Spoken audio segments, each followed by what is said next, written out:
Oh, hai, apa khabar? Lama tak jumpa. Mesti korang semua rindu, kan?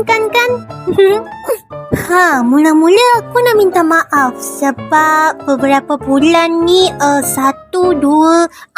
bulan ni aku tak post video baru sebab, tahulah kan. Hari tu aku dah cakap kan nak post The Forest part 2 dan Solar Hilang part 3, tapi masa tu aku tak boleh post sebab benda ni datang kat rumah. Jadi aku kena banyak belajar untuk menghadapi banyak tantangan di masa depan.